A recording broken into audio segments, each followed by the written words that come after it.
sure inshallah the halaqah doesn't get disrupted. Be much appreciated. Jazakumullahu khair. So, inshallah, we're continuing the halaqah on the month of Ramadan, the benefits of the month of Ramadan. Last week we had started the adab or the ahkam, the rulings pertaining to fasting. So, inshallah, this week I'm going to be covering the rulings of fasting, inshallah. And for that, there is actually a student of mine by the name of Sheikh Abdullah Rashid. He last year he prepared a very nice PowerPoint on the rulings of fasting. So inshallah, I'll be using his PowerPoint, inshallah. There we go.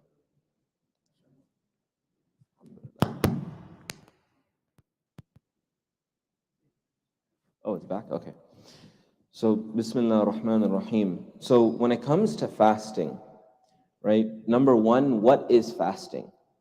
Right. The first thing that we need to understand is what does it mean to fast, right? So definition is for an eligible individual to refrain from fulfilling the needs of the stomach and private parts between true dawn and sunset, coupled with intention, right? So it's basically al-imsak. It's to prevent yourself from eating, drinking, and anything entering the stomach, and at the same time fulfilling your your sexual desires, to refrain from these two things from a time period of basically from the beginning of Fajr Salah. So when the time of Fajr enters until the time of Maghrib begins, right? That entire time period, and you also have to have an intention.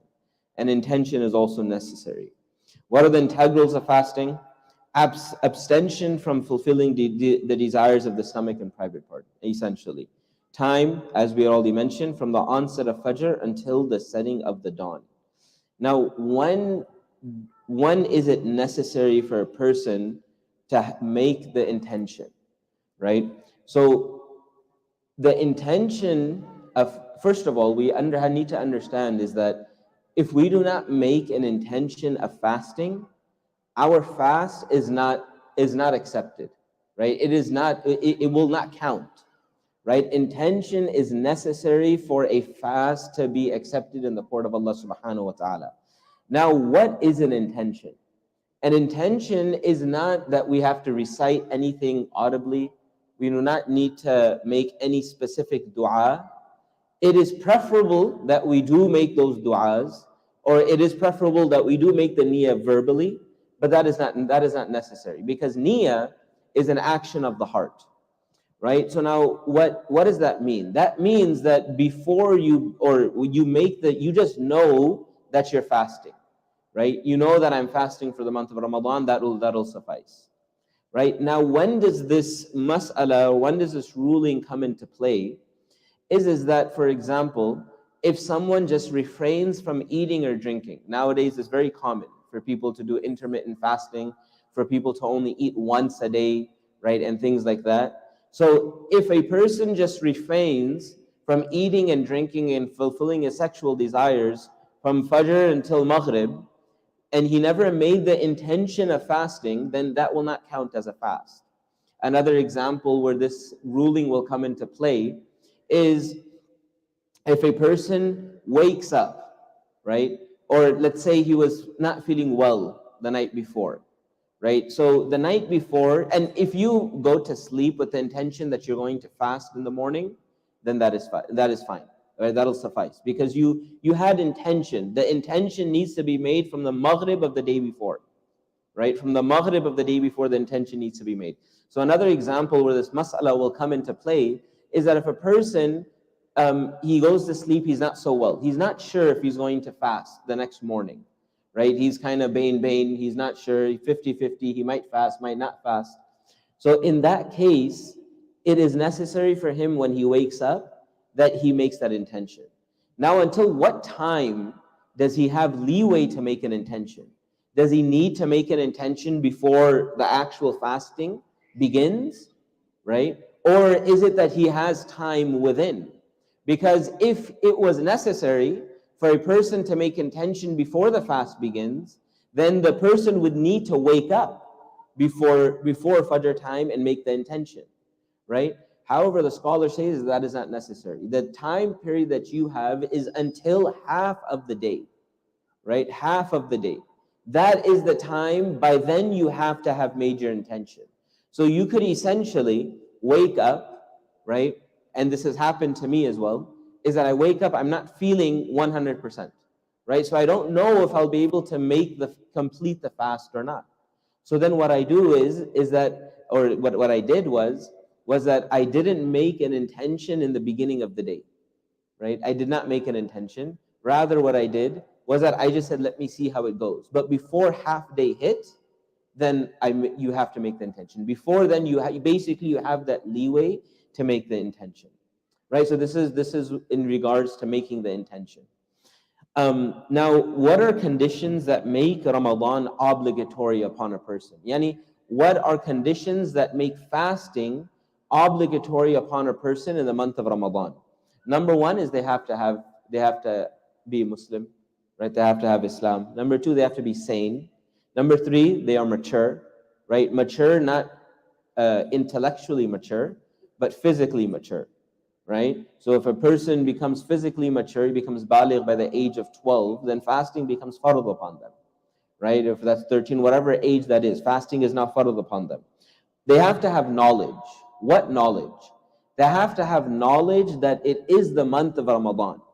Now, for example, if a person is living, he's living in isolation in the woods, right? Or he's living somewhere where he doesn't have interaction with the rest of the world, and maybe he has no idea that it's the month of Ramadan.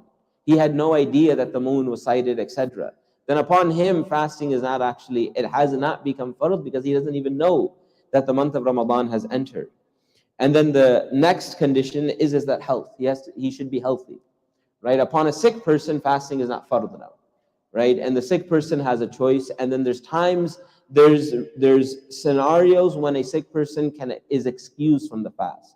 Now, what sickness? Not just any mere like headache. That won't suffice as an excuse for not fasting, right? And inshallah, in this halaqah, or most likely the next halaqah, I'll explain when does sickness drop off the necessity of fasting. And then the next condition is purity from menstrual periods or postnatal bleeding, right? For a woman, if she's in her monthly cycle, fasting is not fard. She's not supposed to fast. And then if she's also in nifas, postnatal bleeding, after the bleeding after birth, if she's in that condition, fasting is not fard and she should not fast. And then the last is residency. Yani he should not be traveling. If a person is traveling, then we'll go into those rulings. But if a person is traveling, then what travel? Travel, a travel that is defined by Sharia. And Sharia has defined travel that it is at a distance of further than 48 miles from the outskirts of your city, right? So if I travel more than 48 miles from the outskirts of my city, then now I'm considered a traveler in the eyes of Sharia, right? And then for a duration, if I stay in a place for shorter than, what if I were to go, I travel more than 48 miles, but I'm going to stay there for 20 days, in one city for 20 days, one place for 20 days. Then in that case, you are not considered a traveler, right? If your total travel is more than 15 days, but you're not staying in one city. Now, for example, I have intention to travel for 25 days. And what I'm going to do is 10 days I'm going to be spending in LA, and then another 10 days I'm going to be spending in Nevada, and then the last 5 days I'll spend in Oregon, for example. Then because even though my entire travel from the time I went home till the time I came back is more than 15 days, but because I'm not situated in one place for longer than 15 days, the entire duration I will be considered a traveler, right? So now fasting is not fard, it is not compulsory upon me. I have the choice. If I want to fast, I can fast. And if it is possible and it is not difficult, then you should fast. Or you can excuse yourself and not fast, right? So it's 48 miles and your time there is less than 15 days, right? So this is residency. Now, that which does not break the fast, and those things that which break the fast, right? So now we're going to cover the things that do not break fast, and then we're also going to cover the things that break the fast, right? Now, if a person breaks their fast, then there are one of two scenarios for this person. Number one is that qada will be necessary. Number two, kafara will be necessary, right? Qada is just making up that one single day. So if I missed one day in the month of Ramadan, then I make up that one day, right? A fast, right? This is for a person who's breaking the fast. So let's say I started the fast. Now I did something that necessitates qada. Then I only need to fast that one day. Now, on the other hand, if I start the fast and then I break the fast, right? I break the fast. Now, if I break the fast, for example, I ate food intentionally, right? Or I drank something intentionally without any reason, without any excuse, without any valid udhr, then kafara becomes necessary. What is kafara? Kafara is to fast for 60 days continuously, right? 60 days continuously without a gap in between. If you miss one day, then you have to begin the 60 days again. And then you fast the 60 days, and then you have to also fast the one day. So now let's say, for example, the month of Ramadan, something happened. I just lost control of myself, and I just didn't want to fast for whatever reason. I didn't have an accepted excuse. I just didn't feel like fasting, and I made the intention, and I started the fast, and then I break it. Then kafara will be necessary upon me. And kafara is you have to fast for 60 days continuously, and then you have to fast one extra day for the day that you didn't fast. So it's essentially 61 days. And then inshallah, we'll go into the rulings, the detailed rulings of this, inshallah, once as we go along, right? Now that which doesn't break the fast. So now we're going to first go over the things which do not break the fast. Number one, things which do not enter the stomach or brain, right? So anything that enters the stomach, anything that reaches the stomach through a direct cavity, through a direct source, that will break the fast. Anything else will not break the fast. Now, for example, if I get an injection or I get the vaccine in my arm, right? Because that is not reaching my stomach and there's no direct link between my arm and my stomach, that will not break the fast. But now let's say, for example, I take what is called nose drops, right? Those what is it called? The nose sprays, nasal sprays, right? Because there's a direct cavity between your nose and your stomach, that'll break the fast, right? If I put eye drops in my eye, now in the eye drops, it goes through the tear duct. It goes through the tear duct. The liquid, the solution goes through the tear duct and it goes into my stomach, then that will also break the fast, right? And then another thing that doesn't break the fast is forgetful consumption. I forget, and there's a difference between forgetful consumption, and accidental consumption. These are two different things, right? And inshallah, we'll go over them in these slides, right? And then the third thing that does not break the fast is unavoidable consumption or sexual discharge, right? So unavoidable consumption is, for example, I'm walking, it's raining, and then accidentally some rain went into my mouth, and I couldn't control myself, and it just went inside my stomach, right? And I swallowed that drop of rain. That was unavoidable. So because it's unavoidable, it will not break the fast, right? Let's say someone throws a piece of food, right? And then it goes straight into your throat, and it just went straight into your stomach. You couldn't take it out. That also, because it was unavoidable, it will not break the fast. Unavoidable sexual discharge, right? So what does this mean? This means a wet dream, right? If you have a wet dream, then this will not break the fast, right? This is those things which do not break the fast. Now, here's are some examples of the things that don't break the fast. If you apply oil to the body, that won't break the fast, right? And the reason why they even mention this is because some people might assume that, you know what, if you put oil on your stomach, right, then through the stomach, through the skin, it could go into your stomach, and then it could be absorbed. So now will that break the fast? No, it won't break the fast. Applying eyeliner and kuhl, will this break the fast? This will not break the fast, even though there's a direct cavity from that eye that I mentioned, from the eye to the stomach, but it won't break the fast. Why? Because there's a clear hadith that Nabi sallallahu alaihi wasallam would wear kuhl during whilst he was fasting, and he has said that it's okay. So this will not break the fast. Water entering the ears, right? So ears, there is not a direct link between your ears and your stomach. So water entering the ears will not break your fast. However, if you have a ruptured eardrum, so if you have a ruptured eardrum, then there is a direct source, and they say that that will break the fast. And the books of fiqh, if you look at the earlier books of fiqh, all of the scholars, when it came to putting water into the ear, they all said that it broke the fast. Why? Because at that time, the science and the knowledge that they had is that at that time they thought, right, or they understood that there was a direct cavity between or a direct link between the ear and the stomach, but now scientists and the doctors have explained that there isn't a direct source.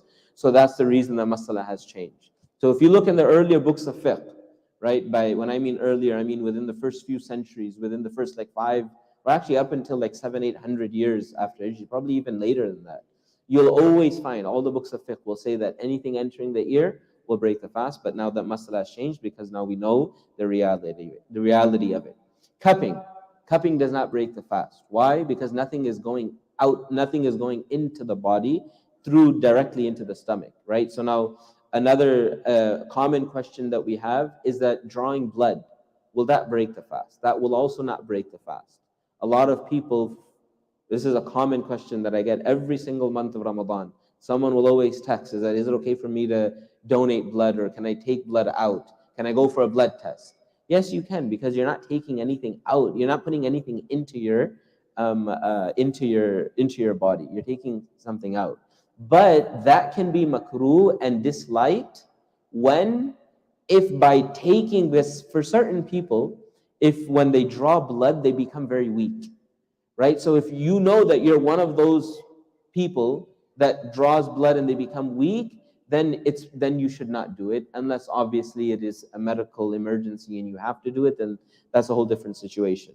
But if you have the option, you should not do a blood test in the month of Ramadan if you're a person that tends to become a lot weaker after drawing blood.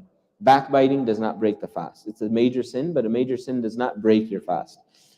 Intending to break the fast but not doing so, just making the intention, right, of breaking the fast will not break the fast, right? And a lot of these questions, a lot of these examples, the reason we gave these examples is because these are the most common questions. These are common questions that we get, right, in the month of Ramadan. Eating, drinking, or having sexual intercourse, forgetting that one is in a state of fasting, right? So now, what is the difference between forgetfully doing something and accidentally doing something, right? So now, forgetfully doing something is that it completely slipped my mind that I'm fasting, right? I just had no idea, and then I ate something or I drank something, right? Now, if you had no idea, you had no, like the thought never came to you that you're fasting, then that eating and drinking will not break the fast, because there's a clear hadith for this, right? Nabi sallallahu, and I think we'll do the hadith when we actually go through the ahadith. Again, one of the ahadith is there, where Nabi sallallahu alaihi wasallam says that this is Allah feeding the person. So don't stop. Even if a person is eating and you know he's just doing it not accidentally, forgetfully, you shouldn't even stop that person. Just let him eat, because Nabi sallallahu alaihi wasallam says that Allah is the one who's feeding them, right? And this happens a lot, right? Like, for example, I have a habit, I have a water bottle always in my car. I come in and I enter my car, and the first thing I do is I start drinking water, right? So now you do things out of habit, and sometimes you just completely slips your mind that you're fasting. You eat something, you're at work, right? And you're just going through your day, you forget that it's the month of Ramadan, you're so engrossed in your work, someone puts a bar next to you, you open the bar and you start eating it. And you had no idea, you had no recollection that you are fasting. then this will not break your fast. You should continue your fast even though you ate something. What does it mean to accidentally consume something? This is, for example, I'm making wudu. Right? Again, this is a very common question. I'm making wudu. And then as I'm making wudu, I'm, for example, gargling my mouth. And I decide to go all out and like gargle like fully deep in, and I'm trying to be a little adventurous that day, right? And I gargle all the way in my mouth, but I'm like, I'm going to take it out. But then something accidentally goes in, right? So that's an accident.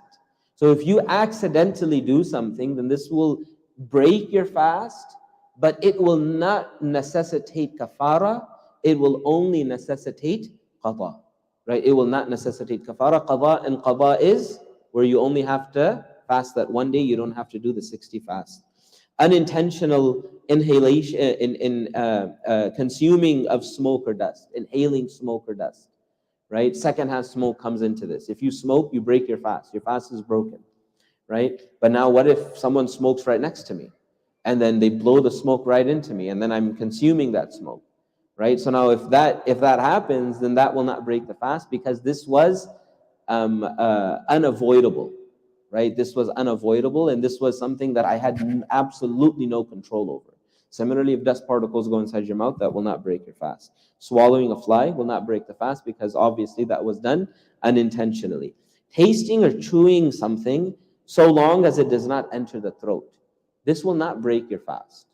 However, it is disliked to do so, right? So if you want to chew gum, but you're going to chew gum, but you're going to ensure that none of the juice goes inside, and then you're going to spit it out, this essentially will not break the fast, but you should avoid this at all costs, because the chances of you taking some of that juice inside will break the fast, right? Because now that's not saliva anymore.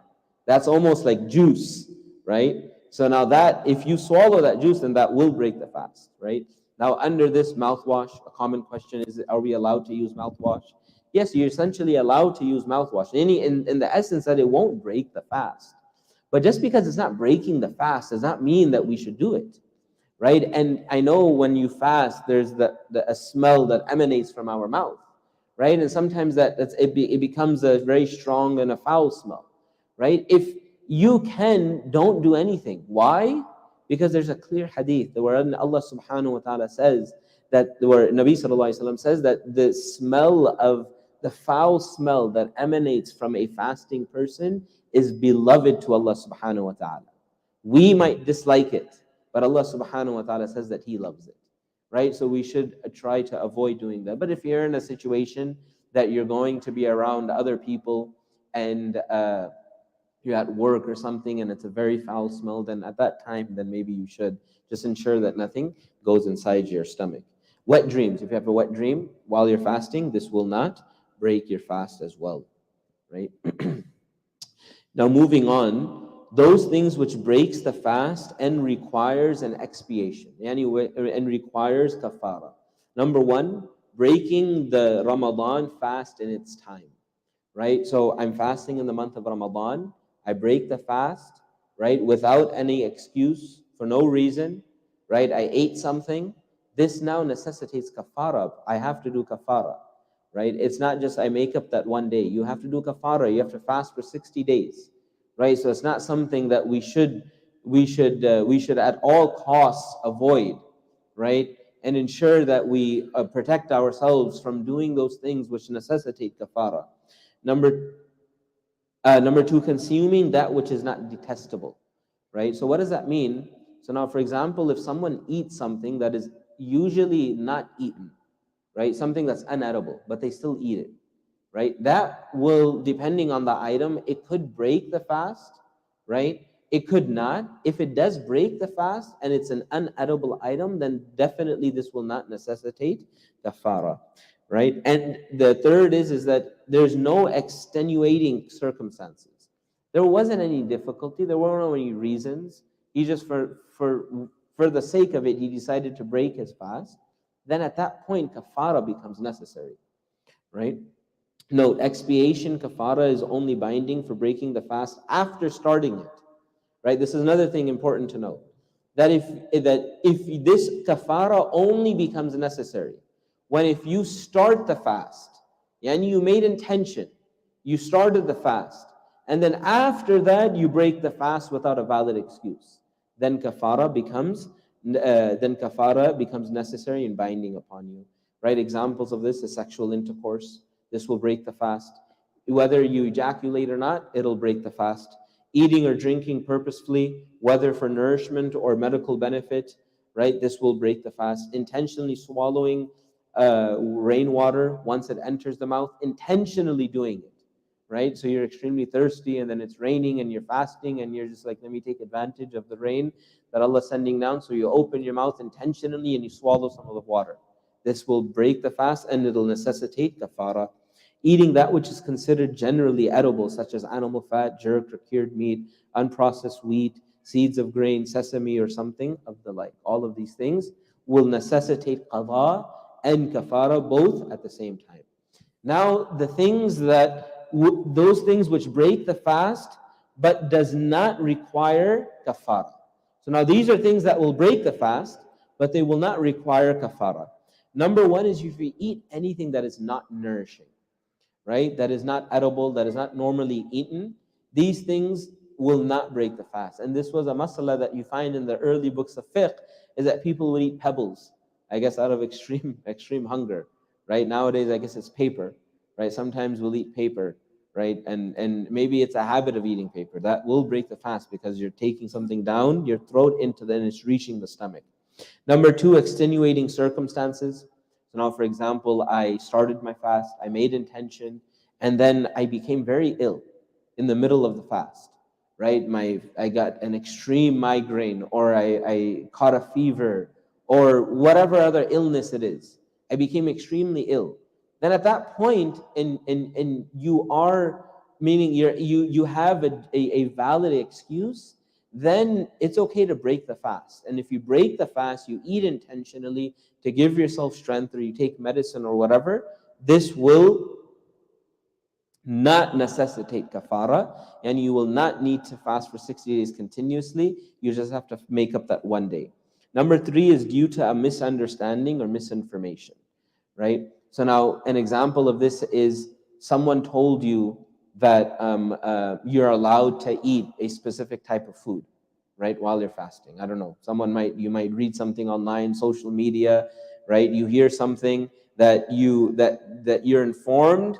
It's okay to break. You see a post on social media. Someone posts something, and then you see that post. You're like, oh, okay, that means this is okay for me to consume or put in my body or whatever, right? And then you take that, you do it, but you never knew. You were actually misinformed, or you misunderstand something, right? You misunderstood a mas'ala, you misunderstood a ruling, you misunderstood what you read in a book, right? Then even though it generally would necessitate kafara, but because this was done by mistake, kafara will not be necessary, only qada will be necessary, right? What are examples of this? Here are a few examples. I don't want to go into too much time. Go into the examples, inshallah. I gave enough examples for us to understand it, right? Here's a slide of intentional versus accidental versus forgetful, right? So if you intentionally break a fast, then the qada and kafara becomes necessary, right? If you accidentally break a fast, then only qada becomes necessary. If you forgetfully do something that breaks the fast, nothing becomes necessary. Your fast is still intact. Nothing happens to that fast, right? And then what are the pathways to the stomach and the brain? One is the mouth, the nose, the backside, ear, and eyes, right? So now if you take a suppository while you're fasting, right, that will break the fast because there's a direct pathway from your backside to your stomach or brain, and just like these other examples as well, right? Even though the ear is only, according to what doctors have told us, is only if your ear is ruptured. If your ear is not ruptured, then it will not break the fast, right? Inshallah, I'll end off here. I know I went through this very, very fast, but I think the main concepts, right, is what we need to understand, right? Understand that number one is niyyah. I have to make the intention, right? And like I said, you don't need to verbally say anything. You just need to know that you're fasting. That's enough. You wake up for suhoor, right? You normally never wake up that early. Then obviously you're waking up to fast, right? So you don't need to verbally. A lot of people say that. This is another common question that I get. I never made the dua while fasting, right? You don't need to make any dua. That is not necessary. You don't need to verbally say anything. I'm not saying we shouldn't. It's okay. It's good to do it. It's good to verbally say something, right? It gives you reminders, etc. But it is not necessary, right? So making that niyyah. When do you have, up until what time do you have niyyah? Anyone remember? Halfway through the day, exactly. You have the leeway to make the niyyah halfway through the day, right? Now, when it comes to, that's with niyyah. Now, when it comes to the actual things that break the fast, it has to be something that's nourishing, right? It actually not necessarily nourishing, something that enters the body and it goes directly into the stomach, right, or the brain. Brain, the scholars, this is like a thing that they all say, but there's nothing actually that goes directly to the brain. It's only to the stomach, right? But this is something that all the books of fiqh will have this inside it. So anyways, anything that goes directly into the stomach. So now, for example, if you get an injection in the arm, won't break the fast. If you do an injection straight into the stomach, that will break the fast, right? That will break the fast. If it does not go directly into the stomach, right, then it will not break the fast. Now, when will kafara become necessary? Is you never had an excuse. You intentionally did something, you never had an excuse. These are the two things that requires kafara. When will kafara and qada, right? Kafara and qada. Remember, both are necessary, not just kafara. When will only qada be necessary? You unintentionally do something. You unintentionally do something. This is when qada, in essence, that's pretty much what it is. Or it's unintentional. You unintentionally do something. This is when qada will be necessary. Or you consume something that is not edible. That is not edible. In this instance also, only qada will be necessary. Right, so common questions: injections, vaccines. We covered that. Eye drops, ear drops. Right, I covered that as well. Smoking breaks the fast, but qada is not necessary. Right, if you unintentionally consume secondhand smoke, this will not break the fast. Vomiting, intentional vomit, which is more than a mouthful, breaks the fast, but does not require expiation. Right, this is one of the exceptions, and because this is mentioned in Hadith. Unintentional vomiting will not, so you intentionally vomit. You unintentionally vomit, this will not break the fast, only if you unintentionally vomit, it comes in your mouth, but then you take it back in. And then you take it back into your throat. Because you're taking it back in, this will break the fast, right? Sexual acts, right? So now, like I said, a wet dream will not break the fast. Having sexual intercourse will break the fast, even if you do not ejaculate. Masturbation will break the fast, but it will not necessitate kafara. You will not have to do kafara if you masturbate, if a person masturbates whilst they're fasting, but they will have to make up that individual fast. Now, if food is stuck in the mouth, right? So if food is stuck in the mouth, for example, before you begin fasting, right? If before you begin fasting, you have some food, you were eating suhoor and you were taking up until 1 second, 30 seconds before the time of Fajr hits in, and you're still trying to shove food in your mouth, and then the time kicks in, you had food left over, and then you swallow it. Then this will break your fast if the amount is more than a chickpea, right? So if it's a very small, insignificant amount, that won't break your fast. But if it's like a whole mouthful, right, of like bread or something, then that will break your fast, right? It's not just that you have to, like, whatever enters your mouth, then it's okay. Like, it cannot enter your stomach, right? Right. So if you have 30 seconds, 10 seconds left before Fajr time enters, you put something in your mouth. Just because you put it in your mouth does not mean you have consumed it, because it'll only be considered consumed if it goes through your throat and into your stomach. That is the only time that it'll be considered consumed. Which is why if you chew gum or chew on something and you spit it out, this will not break your fast, right? So it has to go inside your stomach, right? And then inshallah, this will cover from next week, inshallah. If there's any questions, inshallah, I'll take questions. Wa akhiru da'wana, alhamdulillah, rabbil alamin. Yes.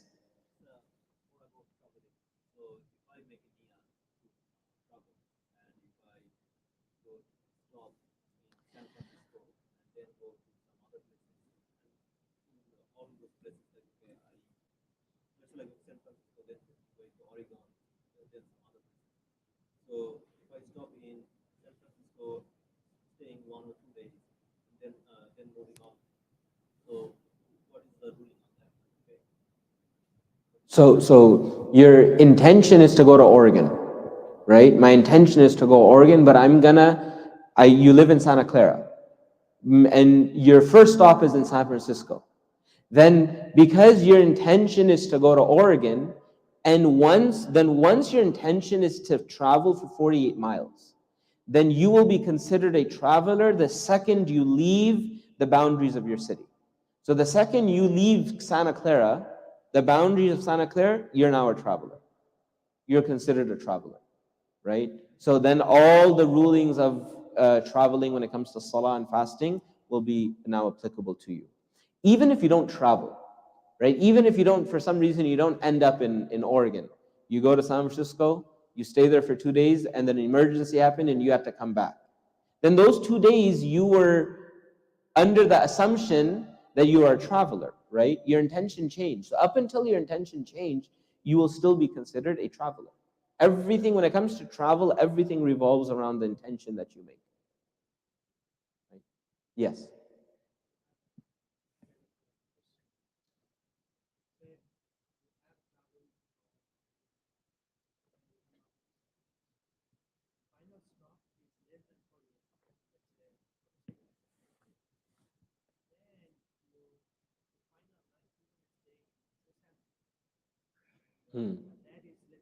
Less than 48.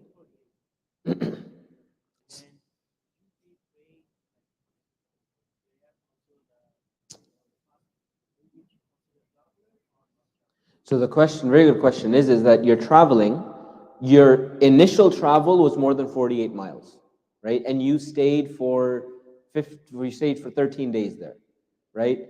Now you're on your way back, right? And your last stop is in San Francisco, right? Correct? Your last stop is in San Francisco. Now the distance between your house and San Francisco is less than 48 miles.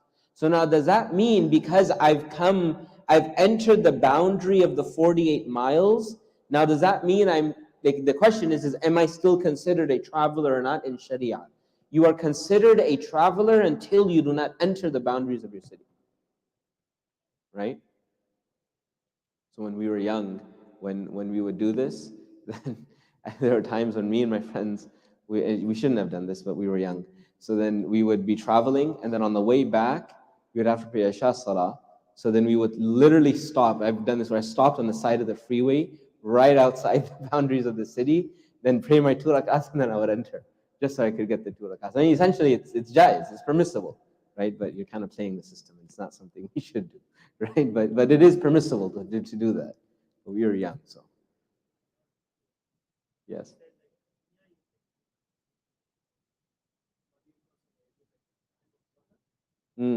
So the masala is that you have time to make intention up until midday.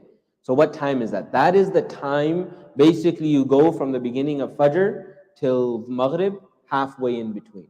So that's not always the time of Dhuhr. Yeah, you'll have to do, yeah. So if it's, for example, Fajr's at 5, Maghrib's at 5, then it would be 12, right? That's 12 would be midway, yeah.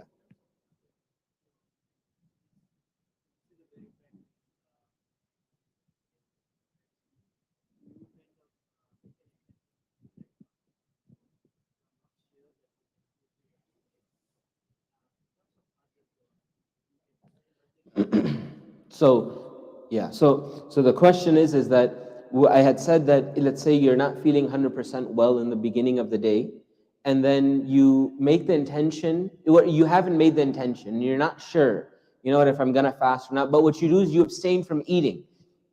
Important is that even if you're not making the intention of fasting, you have to abstain from all of those things that would break your fast.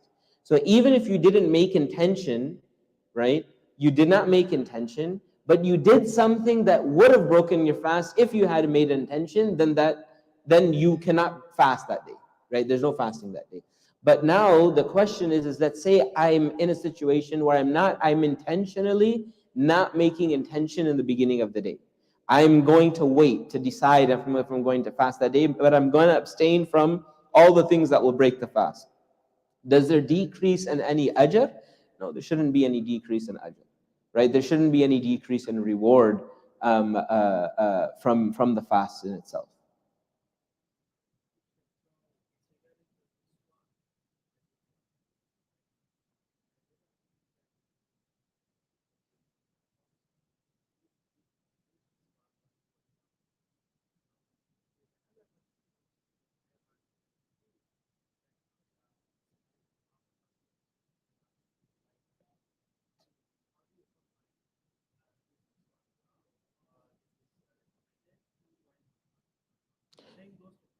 Brushing your teeth, yeah.